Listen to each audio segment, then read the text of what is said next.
mana muatan kencing kalian? Ada korban selanjutnya atas aksi represif.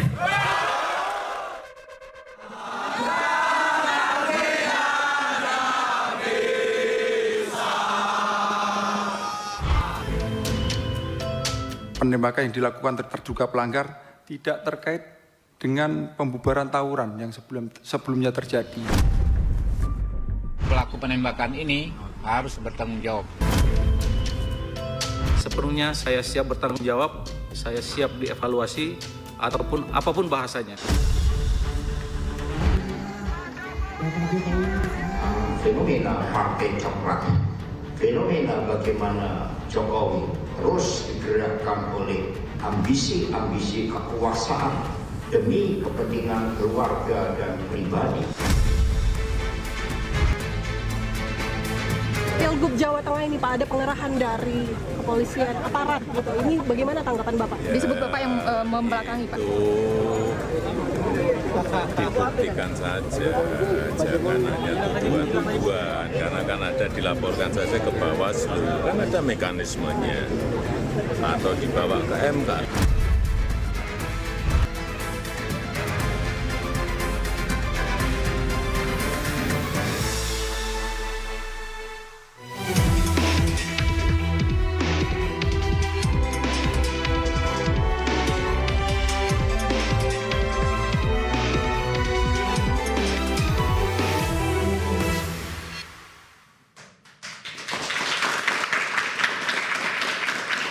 Selamat malam pemirsa, Korps Bayangkara sedang menjadi isu hangat di tengah publik. Serentetan kasus penembakan oleh oknum polisi yang menyebabkan 2 nyawa melayang masih terus disorot. Dan belum lagi ada dugaan ketidaknetralan aparat dalam kontestasi Pilkada serentak 2004 hingga mencuat istilah Partai Coklat. Tantangan berat di depan mata, apakah hukum dapat ditegakkan secara adil dan transparan? Bersama saya Anisha Dasuki. Dan saya Aryo Ardi, inilah interupsi kasus anggota dan tudingan politisasi ujian buat polisi. Untuk membahas serentetan kasus yang melibatkan penegak hukum, sudah hadir bersama kami. Di sebelah kanan saya ada Ibu Irjen Pol Purnawirawan Ida Utari, anggota Kompolnas. Selamat malam Ibu. Malam. Dan ada Bapak Arianto Sutadi, penasehat ahli Kapolri. Selamat malam Pak Arianto. Selamat malam. Dan di sebelah kiri saya sudah ada Mas Adi Praitno, pengamat politik. Selamat malam Mas Adi Prai. Dan juga Bang Saur Siagian, praktisi hukum. Selamat malam Bang Saur. Selamat malam Mas Aryo. Dan di floor sudah ada Mas Sugeng Teguh Santoso, Ketua IPW. Selamat malam Mas Teguh bersama para mahasiswa. Terima kasih sudah hadir bersama kami malam hari ini. Kita tepuk tangan dulu untuk para narasumber. Ibu Ida, awalnya dibilangnya membubarkan tawuran. Ternyata berdasarkan hasil penyidikan Propam, ternyata bukan membubarkan tawuran, pepet-pepetan. Kemudian untuk membubarkan tawuran, protapnya seperti apa? Apa langsung menyasar badan hingga meninggal dunia? Ini kasus Semarang ya? Kasus Semarang. Ya, sebenarnya Polri ini sudah memiliki protap bagaimana menangani unjuk rasa. Di situ sudah terlihat bagaimana aturan yang sudah ditetapkan. Pada eskalasi apa, kemudian menggunakan kekuatan bagaimana.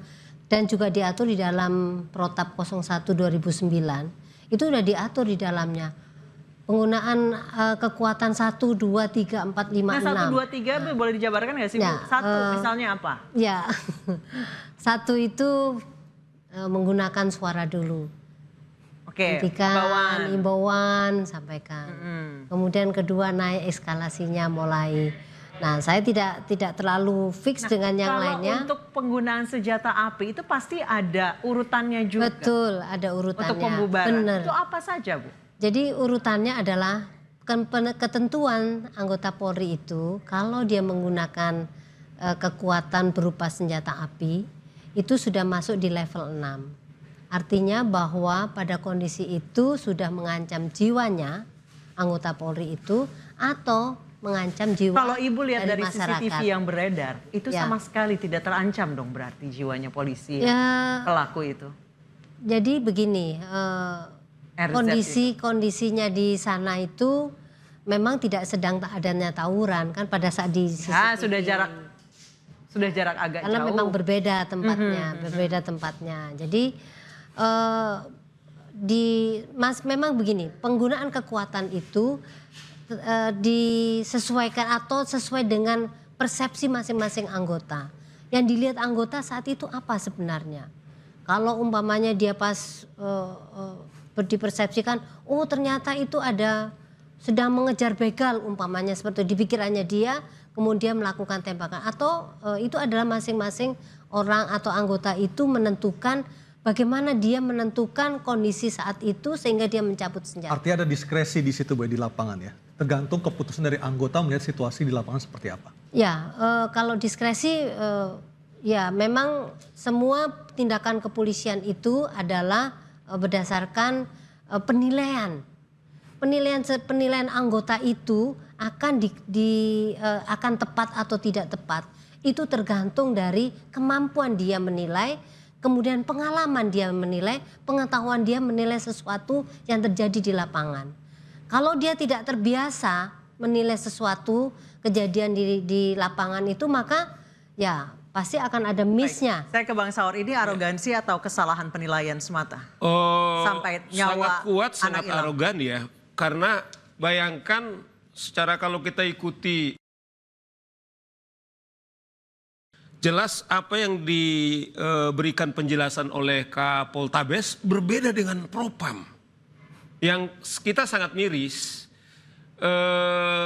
Kapoltabes bukan saja merasa iri ada saudaranya yang harus dilayani, dilindungi, dia melibatkan wartawan, koordinator wartawan untuk supaya kematian ini bisa tertutup.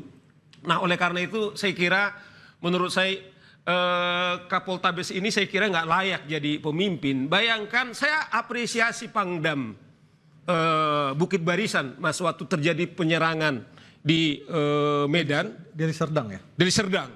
Kemudian Pangdam datang kepada keluarga, dia bilang begini, kalaulah nyawa saya ini bisa gantinya, saya bersedia untuk gantinya. Itu nggak mungkin. Tetapi maksud saya tentara ini begitu berempati kepada keluarga korban atas kehilangan nyawa, sekalipun proses masih melakukan penyelidikan. Tetapi yang kita lihat kan sekarang ini bahkan dia melibatkan kemudian wartawan supaya ketika sudah meninggal diikhlaskan. Ternyata mau menutup-nutupi yang mestinya harus dilindungi, yang harusnya dilayani. Ini menurut saya adalah arogan yang sangat luar biasa. Saya nggak tahu mengapa ini bisa jadi Kapoltabes yang sangat strategik. Apakah karena ada hal-hal yang tidak profesional sehingga bisa. Nah, oleh karena ini juga kesempatan ini Mas Arianto, izinkan kita mengucapkan turut berduka cita kepada keluarga Gama. Dan beberapa hari kemudian Mas Arianto, kejadian lagi ada polisi kita membunuh orang tuanya sekalipun bukan dengan senjata. Di Bogor ya? Yang di Bogor. Maksud saya adalah bagaimana ini kan soal pengontrolan diri dan emosi. Yang satu pakai senpi, yang satu ada alat untuk mematikan, mampu mematikan ibunya, memukul dengan tabung gas itu. Makanya menurut saya di sini kita beruntung pada malam hari ini ada pemikir kepolisian. Saya kira kita harus merubah total pendidikan di kepolisian kita. Kelihatannya saya lihat tidak ada profesi yang paling mulia kalau saya lihat dari kepolisian dari profesi manapun, termasuk pendeta menurut saya. Coba ada 3 tugas daripada kepolisian, Mas Priyatno. Pertama adalah menjaga kamtipmas kita, menjaga keamanan ketertiban. Kedua, menegakkan hukum. Dan yang ketiga yang paling sempati adalah yaitu melindungi, mengayomi, dan melayani masyarakat. Profesi apa? Advokat tidak pernah dimandatkan segitu. Saya ke Pak Arianto. Pak Arianto, sejak kasus Sambo ini polisi ketika pertama kali mengeluarkan statement ke publik itu terkesan dan juga melindungi kepolisian itu sendiri. Tetapi pada akhirnya terbukalah aib yang sebenarnya Pak Arianto. Kayak nggak kapok gitu Pak Ari? Ya, saya setuju dengan tuduhan itu ya. Dari pengamatan saya tampil di TV ini, saya selalu melihat sebetulnya itu apa yang terjadi dan bagaimana reaksi polisi yang terjadi. Selama ini rentetan yang kejadian ini ya, semua menimbulkan aib yang besar kepada polisi. Dan kemudian itu yang dilakukan oleh oknum, saya bilang itu ya. dari 460.000 anggota polisi yang mencuat secara dahsyat itu ya mulai dari Pak Sambo kemudian berturut-turut dengan tindakan eksesif dari yang dilakukan oleh polisi yang menimbulkan sorotan masyarakat itu kalau untuk sampai sekarang ini ya yang nomor satu adalah arogansi polisi, kemudian eksesif, tindakan eksesif, arogansi, eksesif, kemudian tindakan koruptif, ya, dan terakhir ini ikut di dalam politik. Ya. Nah itu sebetulnya ini termasuk dalam larangan-larangan yang sudah ditentukan di dalam kode etik polisi. Itu sebenarnya sudah ada larangannya, tapi kalau itu dilanggar maka harusnya ada sanksinya. Tetapi kan sanksi itu tidak efektif, buktinya banyak sekali yang terjadi ya. Nah sekarang kenapa kok jadi berlarut-larut seperti ini? Kalau saya sementara ini menjawab begini, polisi kurang pandai cara cepat mengklarifikasi berita yang terjadi di lapangan. Nomor satu, yang kedua, polisi kurang pandai menjelaskan pada masyarakat apa yang sudah dilakukan.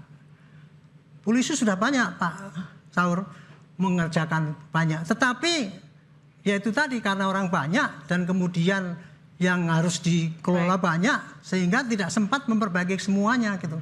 Yang terakhir yang saya setuju dengan Pak Saur tadi, polisi kurang pandai berempati pada masyarakat. Selama ini pendekatannya ya apabila ada polisi salah, kecenderungannya menutupi institusinya supaya tidak jelek, maka wah dia itu sudah sesuai dengan SOP lah untuk melindungi tugasnya yang betul-betul murni gitu. Tapi lupa bahwa sekarang tuh medsos lebih berkuasa kan. Ya, betul. Transparansi berkuasa, publik nggak bisa ditipu lagi. Apalagi kejadian yang kemarin di Semarang itu, saya betul-betul mengatakan ya itu apapun alasannya polisi itu tidak benar itu mau membubarkan tawuran sampai senjata itu digunakan itu dan menimbulkan orang meninggal ya.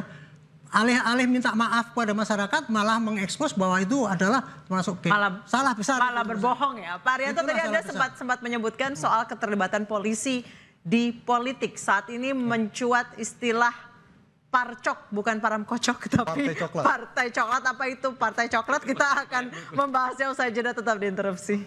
Itu Mas Adi.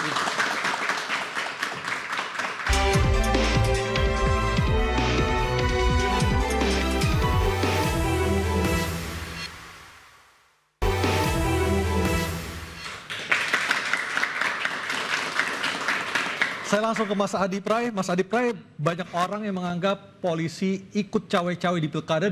Akhirnya muncullah istilah parcok, partai coklat. Amatan Anda, Mas Adi Pray? Ya saya kira dua hal. Pertama secara umum memang ini adalah momen di mana kawan-kawan kepolisian memang harus mengevaluasi.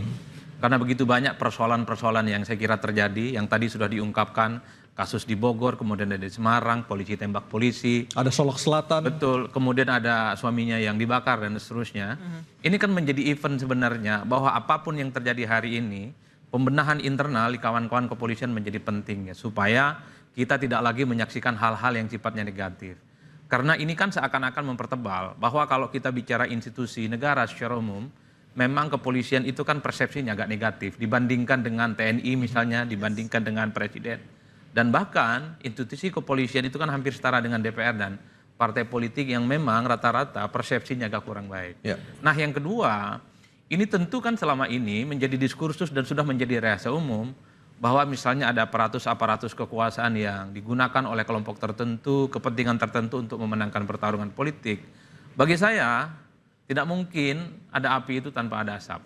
Anggaplah begitu kira-kira. Tidak mungkin orang di partai itu tidak melihat apa yang terjadi di lapangan. Meski harus diakui, sepanjang pemilu dan pilkada yang kita ikuti, belum pernah ada bukti-bukti yang valid sebenarnya untuk membuktikan bagaimana keterlibatan oknum-oknum kekuasaan yang kemudian itu dituduhkan dengan parcok. Oleh karena itu, saya termasuk yang sebenarnya punya keinginan sejak awal, bisa tidak dibuktikan soal adanya parcok-parcok yang dinilai menguntungkan salah satu paslon. Kalau kita yang diminta untuk membuktikan agak sulit karena tidak menyaksikan langsung. Kalau kawan-kawan media dan aktivis untuk membuktikan tentu agak tidak punya daya jangkau yang maksimal. Saya selalu mengatakan, jadi kawan-kawan partai yang memang melihat secara langsung ada mobilisasi oknum-oknum aparatus kekuasaan di politik, mengintervensi, mengintimidasi untuk memenangkan salah satu paslon, harus dibuka. Mas Adi, Parcok ini fenomena yang baru terjadi di pilkada tahun ini atau Kan sebenarnya sebenarnya sudah sejak lama? 2014 sudah lama, 2014, 2019, 2024. Itu sudah ada Ini kan sebenarnya siklus kekuasaan yang berulang. Karena siapapun yang membedakan siapa jadi korban ya. betul, kan ada yang mengatakan ini karena kakinya aja diinjak. Korbannya oleh teriak lokal apa kan. enggak gitu sebenarnya? Enggak, maksud saya adalah partai ini kan punya instrumen. Kalau betul ada dugaan-dugaan yang dilakukan secara sistematis oleh oknum-oknum tertentu, kenapa misalnya tidak ada panja di DPR? Kenapa tidak ada pansus di DPR? Artinya Kalau niatan tidak mau politik itu pun juga harus kita uji oleh masyarakat ya. Betul. Sebenarnya parpol ini sekedar melemparkan isu saja, ataukah memang benar-benar punya bukti yang kuat untuk menarik kesimpulan memang ada keterlibatan oknum-oknum tertentu di pilkada? Kalau kita mendengar statement-statement di media, kawan-kawan politisi itu kan cukup meyakinkan, menyebut bahkan sejumlah oknum anggota tertentu yang terlibat dalam mobilisasi umum untuk memenangkan salah satu paslon. Cuman sekali lagi, siapa yang punya kemewahan untuk mengungkap ini? Bagi saya adalah partai politik. Karena partai politik ada punya kawan di DPR, DPRD provinsi, kabupaten, dan kota. Panggil mereka, tunjukkan bukti-buktinya bahwa ada oknum-oknum tertentu, ada instruksi untuk memenangkan paslon, dan ini tentu tidak baik bagi demokrasi. Saya ke IPW dulu. Mas Sugeng, bagaimana Pak IPW melihat? Apakah benar sependapat dengan Mas Adi Pray memang benar ada keterlibatan oknum di pilkada ini? Dan ini adalah siklus penguasa memang. Benarnya yang dimaksudkan oleh Mas Adi ya, karena yang mengangkat ini satu institusi yang established partai ya, dia itu sebetulnya harus mengangkat dengan bukti. Oke. Karena yang sedang dia serang norma terlarang di dalam aturan. Ketika norma yang diserang, maka harus didampingi bukti. Ketika bukti tidak ada, itu jadi omong-omong aja gitu loh. Itu menjadi omong-omong, apalagi kedua ya, ini disampaikan oleh partai yang sedang menderita kalah dalam tanda kutip ya. Jadi nggak pas gitu ya. Karena di 2019 ya, 2019 saya tahu ketika masa kedua Presiden Pak Jokowi itu ada juga pengerahan aparatus 2019 ya. Saya waktu itu belum ketua IPW ya. Dari institusi yang sama atau dari institusi yang berbeda aparatnya? Yang maksudnya? Yang di 2019 apakah dari institusi yang sama ataukah institusi yang berbeda? Polisi. Polisi juga. Gitu loh ya. Tetapi ini kan tidak pernah dibuktikan. Artinya tidak ada bukti formal yang pernah diajukan seperti Tidak pernah ada dibuktikan. Oke. Ya.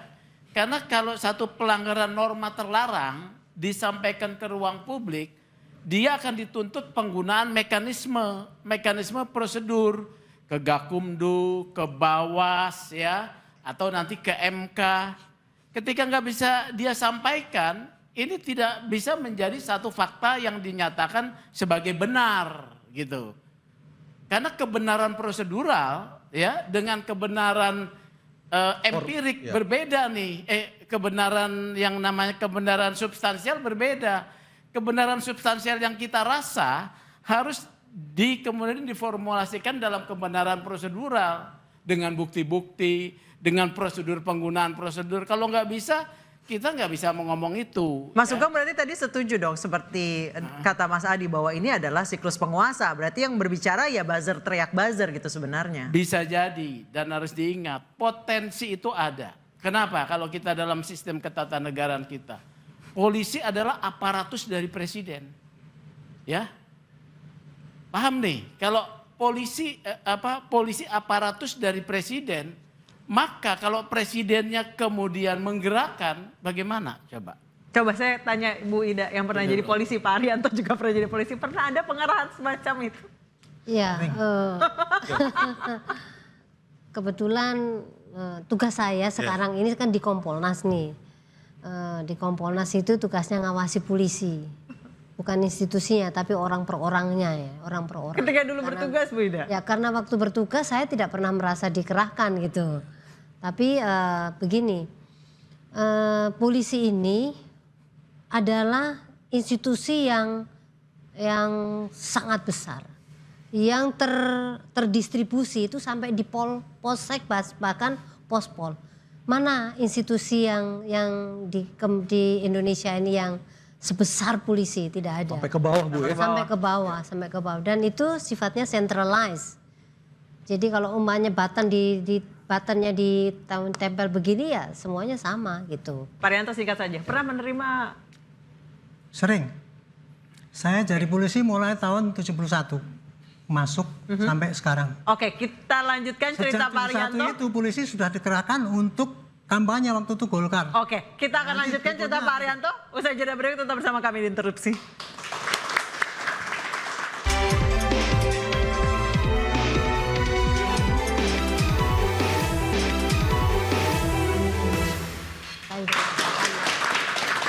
Pemirsa, kita lanjutkan kisah dari Pak Arianto di mana pada saat beliau bertugas sebagai polisi memang sering dikerahkan bahkan sejak zaman sebelum reformasi. Masa demi masa setiap pergantian politik ya, pasti polisi itu pasti dimanipulasi dan dipolitisasi oleh bentuknya apa Pak Arianto?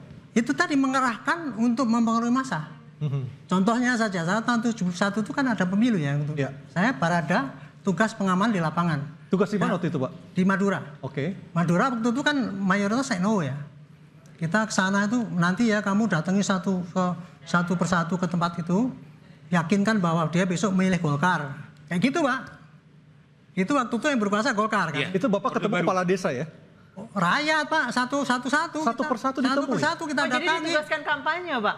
Ya itu bukan kampanye, disuruh meyakinkan nanti besok milih ini ya. Itu yang terjadi saat itu gitu. Itu ya. Zamannya Bu Mega misalnya. Sama juga. Pasti polisi juga dikerahkan untuk memenangkan satu kelompok ini gitu. Dulu pernah terjadi kan. Kapolri merintahkan gini-gini kemudian bawaannya itu dengan gagap gempita langsung sampaikan muncul di medsos kan. Dimaki-maki kita habis-habisan. Nah, saya pengen ceritakan ya, kenapa polisi itu setiap masa demi masa pasti dipolitisasi ya. Karena itu memang kekuatan polisi itu sangat besar, apalagi sekarang 460.000.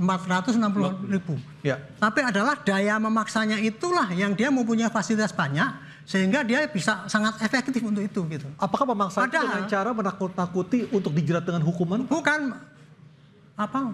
Yang memanipulasinya itu adalah menggunakan polisi untuk menyebarkan semangat penekanan kepada mereka supaya milih ini gitu.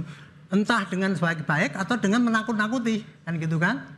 Nah, kenapa polisi itu nggak bisa lepas daripada itu? Karena seksinya itu ya. Walaupun polisi di dalam kode etika kenegaraan, dia tidak boleh berpolitik praktis. Dan celakanya di situ ada bunyinya adalah polisi tidak boleh mengikuti kelompok yang bertentangan dengan pemerintah. Ada itu otomatis polisi ya walaupun ada larangan gitu, tapi begitu nanti penguasa begini ya, seorang pimpinan polisi pasti punya kepentingan dong membesarkan kesatuannya. Pasti dia milih kalau nanti kira-kira pemimpinnya ini kira-kira menguntungkan nggak dengan polisi.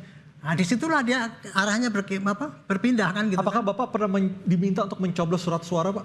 Saya nggak pernah kalau itu. Nggak ada, itu nggak sevulgar itu. Memanipulasinya polisi bukan suruh mencoblos itu bukan Pak. Hanya kita tuh mempengaruhi memenangkan si anu gitu lah. Tapi tidak vulgar juga Pak. Dengan caranya sangat terselubung. Makanya tadi Pak Sugeng bilang ya, bisa dituduh, nggak bisa dibuktikan. Kejahatan politik itu nggak akan mungkin dibuktikan secara material menurut hukum Pak. Dan di kode etik ini melanggar tidak netral dan sebagainya, tidak ada sanksi hukumnya. Kalau nggak netral itu kemudian akan dipecat atau diapa, nggak ada sanksinya. Dan untuk membuktikannya juga nggak jelas untuk itu. Makanya menurut hemat saya sudah menjadi risiko ya. Polisi itu akan dipolitisasi oleh partai yang berkuasa dengan model apapun gitu. Jadi tidak bisa katakan wah polisi sekarang kok kayak gini. Dari dulu polisi itu gitu Pak, dimanfaatkan oleh Pak. Ya, jadi saya nyambung sama Pak Arianto, memang secara ketatanegaraan dia diangkat oleh presiden.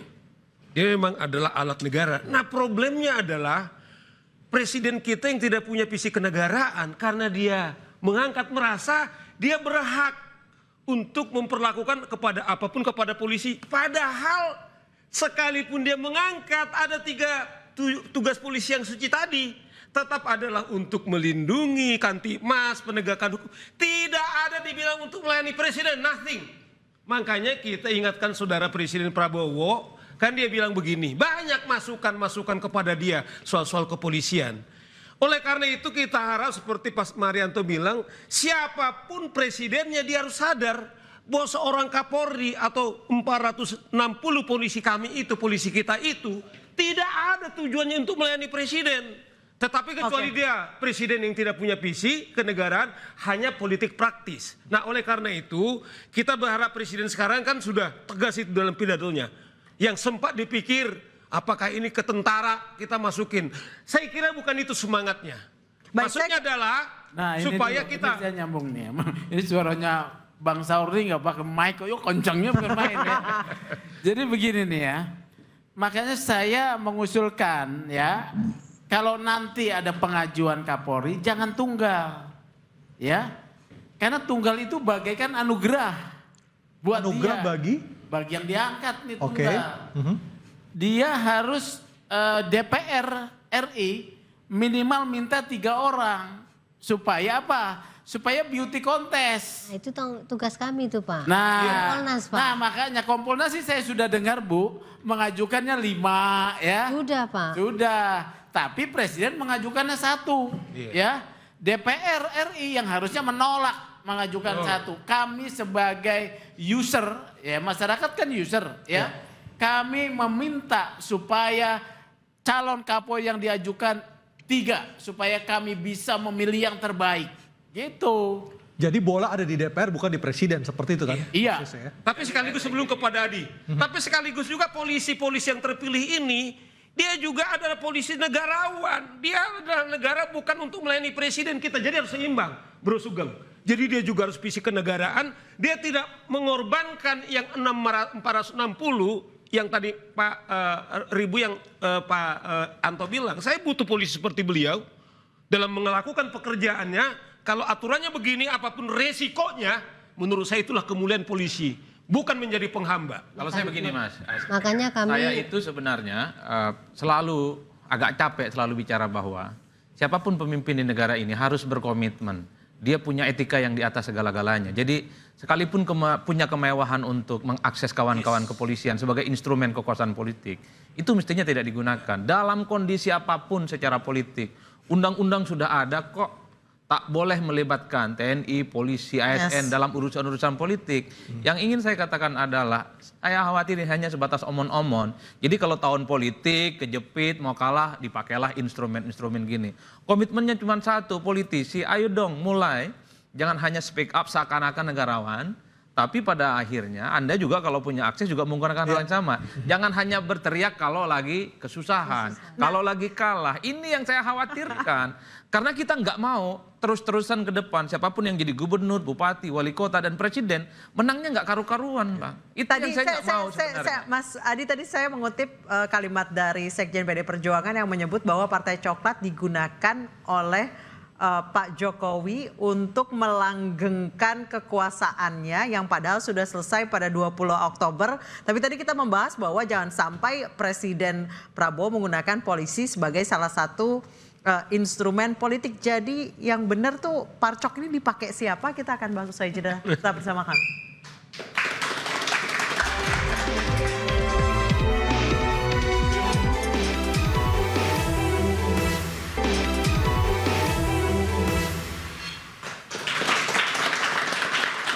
Bu Ida, tadi kita sudah mendengar berbagai masalah yang menghinggapi institusi Polri. Apa yang harus dilakukan untuk membenahi institusi ini supaya mendapatkan kepercayaan yang begitu luas dari masyarakat? Ya, terima kasih. Jadi sebagai Kompolnas, kami ini bertugas adalah pengawasan eksternal.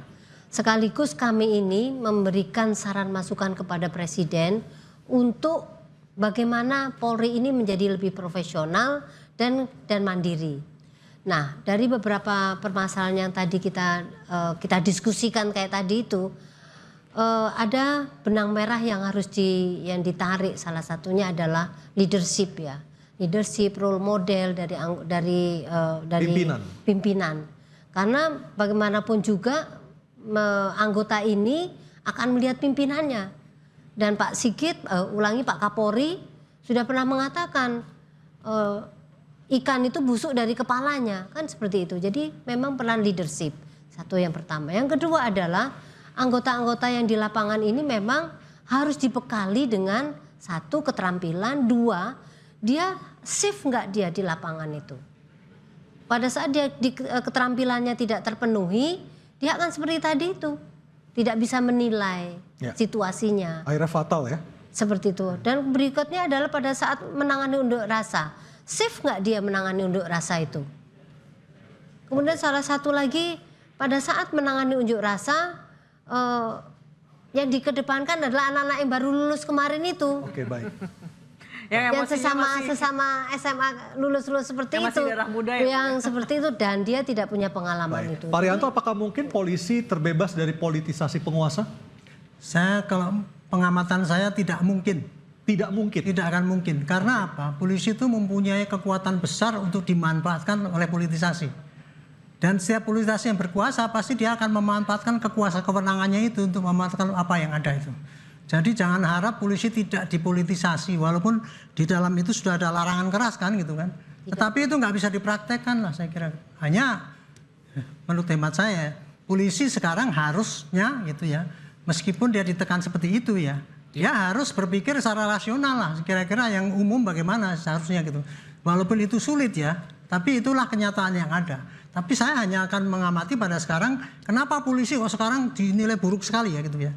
Nah disinilah saya memberikan saran, polisi sudah 25 tahun ini melakukan reformasi, sudah berusaha keras, tetapi harus sadar bahwa ternyata di usaha keras selama ini masih banyak yang jelek-jelek itu, terutama belakangan ini karena di viral.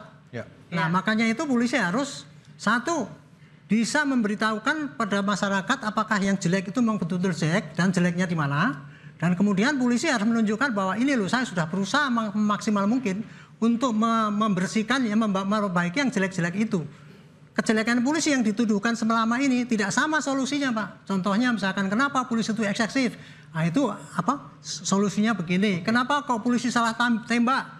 Salah tembak itu ya, saran saya yang praktis adalah gunakan peluru itu hanya untuk polisi yang betul-betul terpilih untuk menghadapi ancaman, tetapi kepada yang lain kasih senjata pembunuh misalnya begitu. Baik. Pada judul yang susah memberantas itu ya, itu tolong caranya adalah bukan hanya kepada nangkepi pelaku, tapi kepada mekanisme bagaimana berkembangnya judul itu. Makanya aturannya harus dirubah sehingga kita tidak terkecoh kepada hanya nangkepi bandar yang padahal nggak ada artinya, tetapi kepada mekanisme itu. Jadi banyak sekali Pak solusi yang diajukan oleh polisi, tapi ini menjadi tugas berat polisi harus melakukan reformasi di semua bidang. Terutama adalah mekanisme komunikasi dengan rakyat itu harus diperbaiki karena sampai sekarang itu sangat lemah sehingga polisi jadi kelihatan buruk sekali. Itu aja. Baik, saya ke Mas Sugeng. Mas Sugeng, sudah seberapa transparan polisi mengakui kesalahannya ke masyarakat berkaca dari kasus Sambo dan kasus Semarang ini? Kalau kasus Sambo kan Kapolri sudah clear tuh. Tapi kan awalnya bohong dulu, terus yang sekarang bohong lagi awalnya. Ini juga bohong, tapi diperbaiki kan di depan DPR. Ya. DPR RI ya, bahkan dia siap menerima sanksi apapun. Ini saya mau sedikit informasikan ya. Kejadian itu jam 1 pagi ya. Kemudian yang membuat laporan itu si pelaku kepada Serse ya. Laporan itunya sudah salah gitu. Nah Kapolresta sebagai atasannya pada esok harinya dia harus memberi keterangan. Pengecekan lapangan dan segala macam belum dilakukan. Jadi dia masih percaya pada keterangan anggotanya. Ya. Jadi ketika dia percaya keterangan pada anggotanya kan salah tuh ya. Diserang dan kemarin dia sudah klarifikasi siap untuk menerima sanksi. Artinya kekeliruan itu bukan kesengajaan. Ya. Bodoh sekali kalau dia sengaja menutup-nutupi hanya karena seorang bribka. Ya, kecuali kalau atasannya nih cari muka nih. Kalau bribka dia, saya dapat data ya, itu laporannya dari bawah dan dia tidak bisa, belum sempat klarifikasi, dia harus sudah beri keterangan. Oke. Jadi itu kekeliruannya ya, tapi dia sudah mengakui. Yang kedua saya mau sampaikan, mengesankan bahwa yang salah hanya polisi, gitu ya. Pertanyaan saya, bagaimana kita bisa mengidentifikasi pada waktu yang jam yang seharusnya tidak ada seorang anak bawa senjata, seorang bawa senjata tajam, pakaiannya bukan pakaian sekolah, kita tahu dia anak sekolah apa bukan? Tidak tahu. Yang ada ini adalah potensinya pelaku kejahatan. Ini yang harus kita pahami. Oke, baik, Karena Mas itu Sugeng. orang tua harus juga introspeksi. Ya, saya ke Mas Adi dulu. Mas Adi Pray, tadi Pak Arianto Satrio mengatakan tidak mungkin polisi tidak akan dipolitisasi. Ngeri sekali sebenarnya. Ya, tentu itu adalah info yang menurut saya agak ngeri-ngeri sedap ya. Saya selalu mengatakan yang memulai ini adalah kekuasaan, yang memulai ini adalah politisi. Bagaimana instrumen-instrumen penegak hukum itu dijadikan alat dan instrumen untuk menangkan pertarungan. Maka yang bisa mengakhiri segalanya ini adalah kekuasaan dan politisi itu. Jadi jangan pernah menggunakan penegak hukum kita untuk kepentingan politik, mengintervensi dan mengintimidasi. Itu tidak sehat secara demokrasi. Ingat, siklus kekuasaan itu berputar. Hari ini Anda bisa berkuasa, bisa menggunakan apapun. Tapi ingat suatu waktu Anda lemah, maka kekuasaan itu, aparat itulah yang akan menjadi senjata makan tuan. Dan Anda menjadi korban ya? Betul, karenanya letakkan polisi dan penegak hukum itu pada tempat yang sesungguhnya. Sudah banyak kita kok bikin undang-undang ASN, TNI, polisi. Nggak boleh berpolitik, tapi dipakai. Karenanya sampai kapan kita akan selalu mengutuk kegelapan. Dan yang paling penting, politik kita itu kan seperti rumah kaca. Jadi nggak boleh mengelak bahwa apa yang terjadi di lapangan itu sudah transparan kita laksanakan. Cuman problemnya nggak ada yang bisa membuktikan ini. Satu-satunya yang bisa membuktikan adalah kawan-kawan di DPR. Bang Saur, terakhir singkat saja. Jadi karena yang mengangkat dan menyetujui DPR, selama ini praktek mereka inilah yang sering kemudian memanfaatkan atau mengintervensi. Melalui saya kira talkshow yang sangat mulia ini, kita ingatkan juga pemegang kekuasaan. Bahwa Anda, tuan Anda, makanya saya pakai peci bintang 5, Mas Aryo, Mbak Disa. Bahwa sebenarnya di atas polisi itu adalah rakyat. Rakyat bintang 5. Jadi dia bukan mewakili presiden. Jadi di atas presiden itu ada rakyat. Itulah yang harus mereka layani. Bukan digunakan. Pecinya jangan miring. Jangan miring. Mas Bang Saur, kita akan menunggu bagaimana pembenahan polisi dan kita akan melihat bagaimana dampaknya untuk kehidupan bernegara kita. Terima kasih Anda sudah bersama kami dalam interupsi malam hari ini. Saya Aryo Ardi. Saya Anisha Dasuki. Kita kembali lagi di interupsi pekan depan. Sampai jumpa.